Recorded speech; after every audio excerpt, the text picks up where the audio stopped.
تم کسی پر بھروسہ کرتے ہو، اس سے دوستی کرتے ہو، لیکن وہ تمہاری دوستی کو ٹھیس پہنچاتا ہے، وہ تمہارے ساتھ وفا نہیں کرتا،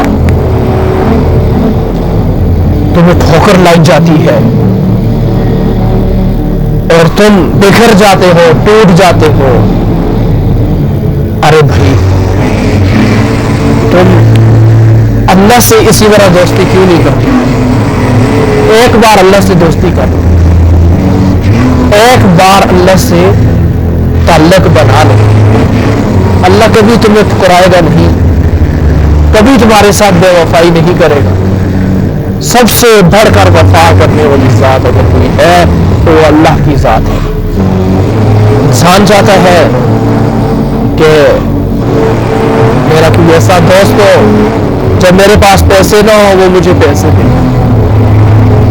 اور اس کے پاس پیسے ہوں. ارے بھائی، اللہ کے پاس پیسے ہیں، بہت ہے، اللہ سے تو دوستی کر لے. انسان چاہتا ہے کہ جب میں گھبراؤں، جب میں ٹینشن نہ امیدی کا شکار ہو جاؤں تو میرا دوست ایسا ہونا چاہیے وہ ٹینشن سے مجھے نکالے، نہ امیدی سے نکالے، مایوسی سے نکالے، میری کمر پر 2 تھپکے مارے اور مجھے ہاتھ سے پکڑے، اٹھائے، مجھے چلائے.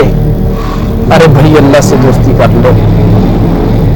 اللہ تجھے کبھی بھی گرنے نہیں دے گا، مایوس ہونے نہیں دے گا، امید ہونے نہیں دے گا. وہ تجھے کھڑا کرے گا، وہ تجھے اٹھائے گا، وہ تیرے اندر طاقت پیدا کرے گا، تیرے اندر ہمت پیدا کرے گا، تیری مایوسی کو دور کرے گا. اللہ سے دوستی کر، اللہ کو تو دوست بنا دے. کبھی بھی اللہ بے وفائی تیرے ساتھ نہیں ہے. اللہ دوستی کرنے کے لیے تیار ہے، لیکن ہم اللہ سے دوستی کرنے کے لیے تیار نہیں.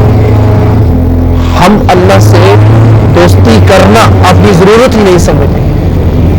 ہم اللہ سے دوستی کرنا اس کو اپنا کوئی کام ہی نہیں سمجھتے. کاش کہ ہم یہ سمجھے کہ یہ ہمارا کام ہے اللہ سے دوستی کرنا.